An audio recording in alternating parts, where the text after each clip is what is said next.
Then he strictly ordered his disciples to tell no one that he was the Christ. The Gospel of the Lord. Praise to you, Lord Jesus Christ.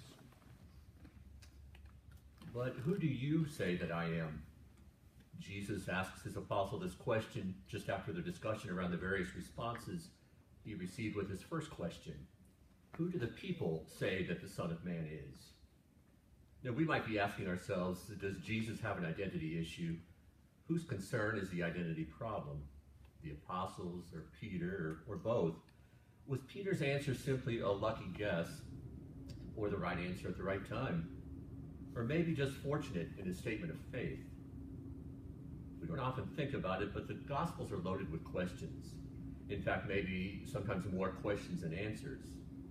We tend to keep in mind that questions can imply a quest or a search. So who is Jesus really to us? Who do we think Jesus is?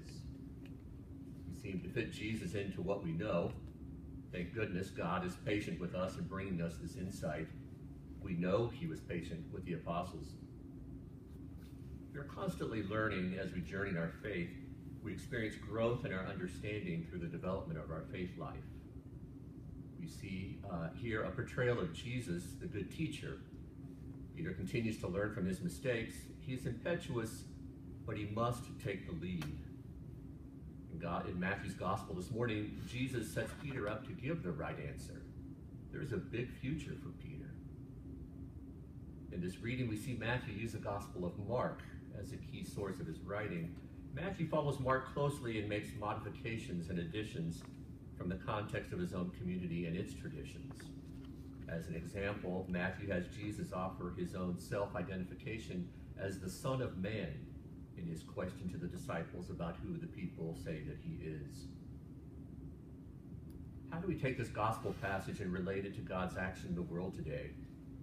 Peter's not the only one who categorizes Jesus.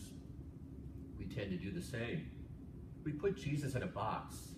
For many of us, this box can be our weekend worship. If anyone demonstrates resiliency, it is Pope Francis. He has a way of getting above the noise and providing a very poignant message. A line from a recent speech of his has really got me thinking. He says, "When you don't want to see, you don't see. What don't we want to see right now? Maybe something in our political world, or the damage, the hurt, and suffering resulting from the flooding or hurricanes. Recent events can easily make us angry or scared, and that holds us back. All of us at different times in our lives have been blind to something around us or within us. I know I've been blind to things I should have seen and did not. But considering the many events I just mentioned, we see things that we may not have seen in the past. We have to work to become more self-aware. In other words, work at getting out of our heads and into our hearts. When we open our hearts, really open them, then our eyes will follow, and we begin to see the world around us in a new way. When we get out of our heads and into our hearts, we cannot refute stuff. We cannot not feel. We cannot not see. Sure, this is painful stuff, but we can also feel moved. We can feel inspired. I cannot seem to get the images out of my head from a rescue that I saw that took place in Mexico after the recent earthquake. Somehow, some way, a woman's voice had been heard crying for help. Immediately, people went to work in the huge pile of rubble, carefully clearing away the debris and then waiting to hear this woman's voice again. Yvonne was her name. The rescuers, while working diligently, also called out to her, trying to soothe her and calm her that she would be fine. Eventually, Yvonne is carefully pulled from the wreckage. All of these people, the firemen, the policemen, the search dogs, the volunteers, are working together, searching for survivors. When Yvonne is pulled out safely, the crowds in the street erupt into celebration. One more life has been saved, and this was surely cause for tears and merriment. With the clapping, one would have thought this was the scene of a huge family reunion for a long-lost relative. I'm sure Yvonne had thoughts that she might never be found or rescued. Through the horror and devastation, the destruction of the earthquake, these people found a common cause that no political or economic issue could divide them. Instead, this event and subsequent efforts united them. The reactions that the apostles give to Jesus responding to his question about who he is seem to reflect high opinions of Jesus' identity. The common denominator of all the names is not only are they prophets, but they also belong to the sphere of unequals. John and the other prophets are dead and must be thought of as resurrected in order to be identified with Jesus. Matthew's writing reflects a general interest in Jeremiah as a figure of Jesus. Jesus then turns back to the apostles and asks, "But who do you say that I am?" He uses his pronoun you emphatically here. Simon Peter answers on behalf of the group. In Mark's gospel, the disciples simply respond with the Christ. However, in Matthew, Son of the living God is added to Simon's reply, kind of an echo of the heavenly voice at Jesus' baptism. The emphasis is placed on the confession of faith in Jesus as the messianic representative of God's kingdom.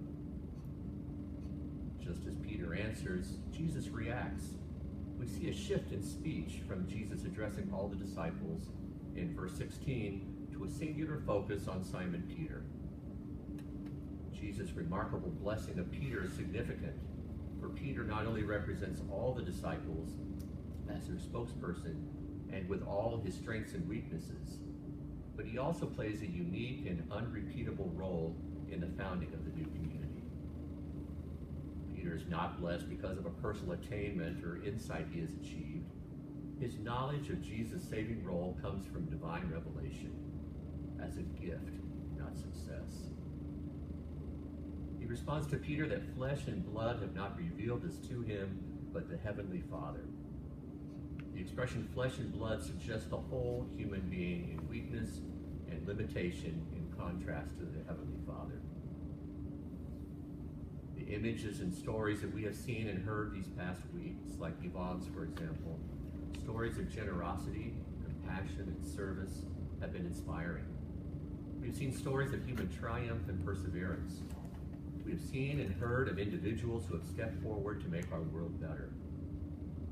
Maybe those who are stepping up to help are doing so because they all know we are all one step away from being in our neighbor's shoes.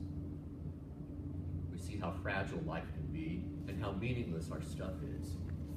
How important it is to open our eyes to our fellow neighbors, to our individual choices, and to our common home. Jesus calls us to live together as a family that he calls his church, a family of faith. He calls it my church, and declared that the gates of hell shall not prevail against it. Jesus knows that we cannot be our best all by ourselves. The best within us is always brought out in loving relationships with others. In fact, St. Augustine once said, "Dig deep enough in any person, and you will find something divine." By our faith, Jesus asks us to be like God, believing in the basic goodness within others, no matter how they appear to us on the surface. This coming week, we will all go out and continue to face a very difficult world. Be kind to everyone you encounter. We are all fighting our own battles. Remember, we need to hear Jesus appealing to the best within us. Recall just who it is Jesus says you are and who he means you to be.